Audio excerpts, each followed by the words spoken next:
चाहिए। क्योंकि एक बार को आप सोचिए, आखिर उस बच्चे की गलती क्या होती है जो एक गरीब घर में पैदा होता है और उसको बेहतर शिक्षा से वंचित होना पड़ता है। शिक्षा के सामने एक पैसे की दीवार खड़ी है, जो जितनी ऊंची दीवार लांघ सकता है, जो जितना अधिक पैसा शिक्षा पे खर्च कर सकता है, वो उतनी बेहतर शिक्षा पा सकता है। लेकिन अगर एक देश एक है, लोकतांत्रिक देश है, तो शिक्षा भी सबको एक समान रूप से तो मिलनी ही चाहिए।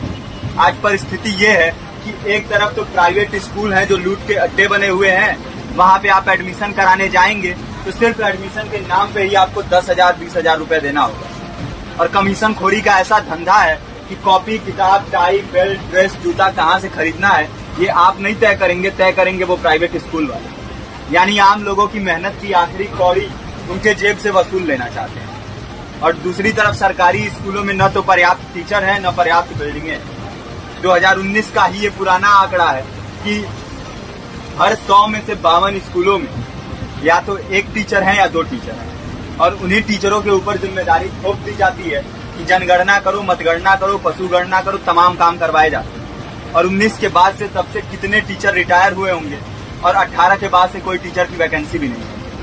आप खुद भी सोच सकते हैं ये परिस्थिति और कितनी बिगड़ी हो। इसीलिए हम लोग ये मांग उठा रहे हैं, चाहे कोई राष्ट्रपति का बच्चा हो या किसी मजदूर का, सबको शिक्षा एक समान मिलनी चाहिए और निःशुल्क रूप से मिलनी चाहिए। प्रेमचंद ने अपने दौर में भी कहा था कि एक सभ्य समाज में ऊंची से ऊंची तालीम मुफ्त होनी चाहिए और इसका पूरा खर्च गवर्नमेंट को उठाना चाहिए, क्योंकि हमारे देश को फौज से ज्यादा आवश्यकता तालीम की। और शिक्षा से जुड़ता हुआ ही दूसरा मुद्दा हम लोग उठा रहे हैं।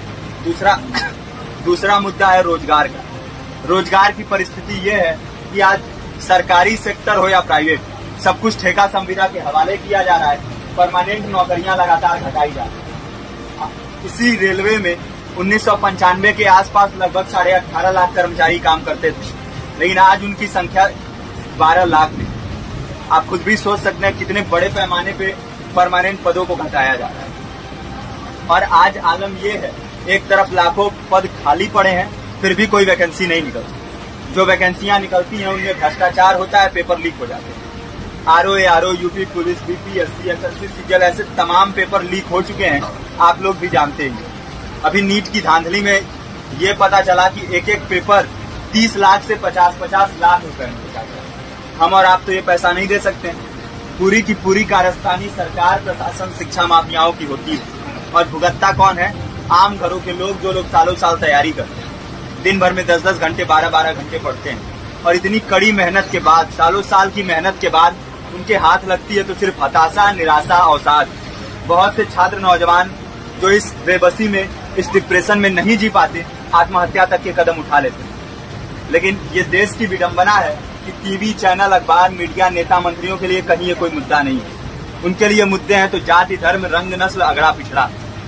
आज जब पूरी परिस्थिति इतनी भयावह है तो ये जरूरी है कि लोगों के बीच में जाया जाए, लोगों को संगठित किया जाए और एकजुट किया जाए। क्योंकि आज अगर अपने मुद्दों पर बोलेंगे नहीं तो कल को ये परिस्थिति और बिगड़ेगी। हो सकता है ले दे के अपनी जिंदगी तो हम लोग काट ले जाएंगे, लेकिन आने वाली पीढ़ियों को क्या भविष्य दे के जाएंगे, ये भी सोचने वाली बात है।